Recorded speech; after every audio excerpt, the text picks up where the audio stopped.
Alright guys, welcome back to my channel. Been meaning to film a video about this topic for the past couple of days, but just been busy, sleeping a lot, working on some things on the back end. But anyway, so there's these two songs by the MAGA rappers, Bryson and Tyson James. Now I've met Bryson a few times, great guy, huge fan of him. And they came out with two songs recently. Tyson James came out with a song called Two Genders, and they also just collabed on a song called Transphobic. Now, the Two Genders song was basically just about how they believe there's only two genders, which for the vast majority of society, I would say, agrees with that statement. Scientifically, biologically, that's been the prevailing science for a very long time. And only until recently, maybe the 1950s, are there these concepts of gender being a spectrum. Regardless, Apple iTunes took both songs off of Apple, been removed entirely. I had them on my iPod. I added them to my iTunes playlist. Look how old I am, guys, saying iPod. I added them to my iTunes playlist, and now when I try to play them, it says, this song is not available in your country. It's all grayed out. I can't play the song anymore. And then I went on YouTube. I can't find the music videos either. They were taken down from their channels as well. The transphobic song was about how they're pretty much proud to be transphobic. It's basically reclaiming and owning the word, turning it from an insult to, yes, I am transphobic and I'm proud of it. That's kind of what the song was about. Again, if you believe in free speech, these are free speech concepts. These concepts are not that offensive. They're really not. There's no reason for this to be taken off of iTunes. They weren't calling for violence. They weren't calling for any of that. All they were basically saying was, in the songs, we don't have to go along with your idea that there's more than two genders, and we don't have to embrace and enhance transgender ideology. We just want you to leave us alone and keep it at home, private in the bedroom, in your house, and don't, bring it into the classrooms. Don't let it affect our kids. And I think those concepts are pretty reasonable. Like 18 plus, do whatever you want. Beyond that, let's protect the kids. Let's, keep the sexuality away from schools, things like that. But this just goes to show you how much power these companies have. There used to be like an exception for music. Like if you read the YouTube guidelines, it says like music, entertainment, and satire is an exception. And I would argue that these music videos, these songs fall into that exception rule, but even that's not working anymore. That's not enough. iTunes, Spotify, YouTube, they're just trying to censor anybody that's going against the narrative. Anybody. It's really shocking to see, because I think 20 years ago, those songs would have been totally fine. But the censorship, the politically correctness to cater to less than 1% of society when it comes to the trans stuff, right? It's pretty, 1% traditionally, but now it's like 1 in 5 of the young generation, apparently. 1 in 5 now identify as like trans or non-binary. It's just, the numbers are truly shocking. I don't really think that it went up by 40 times, but that's what the data says. So I just find this to be really, really scary time in our society.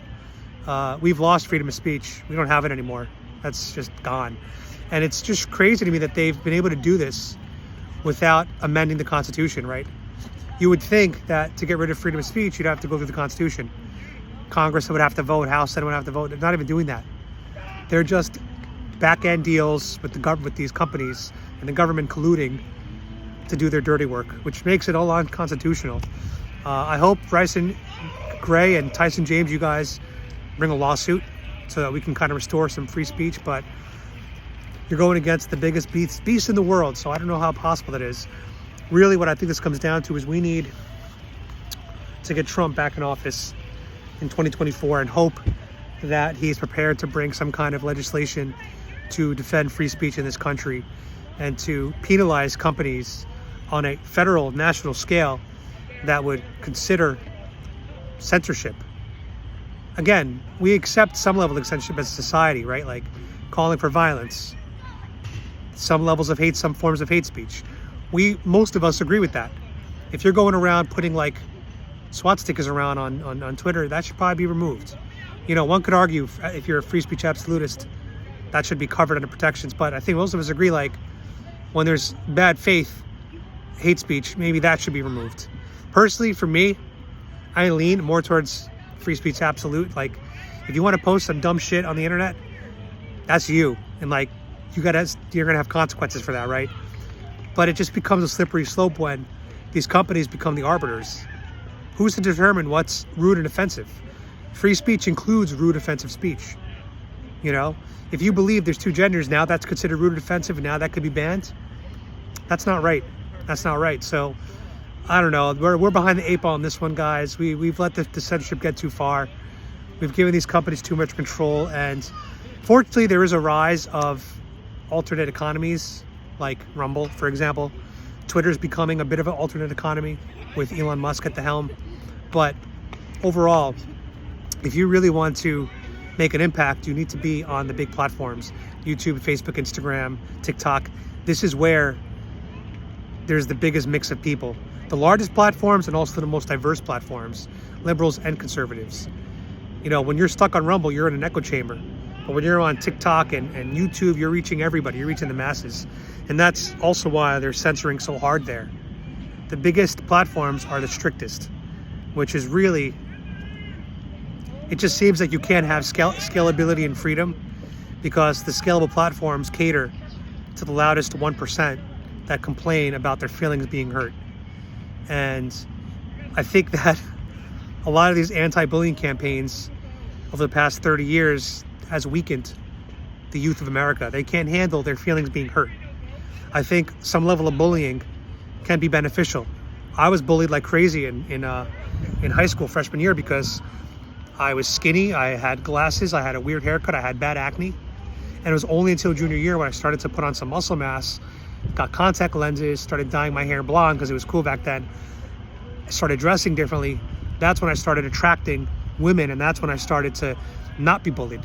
I did a little bullying myself, which, you know, I feel bad about, but I think that it toughened up some kids. I think it made me tougher. And yeah, I think that that's one of the small reasons why people are just so snowflakes today.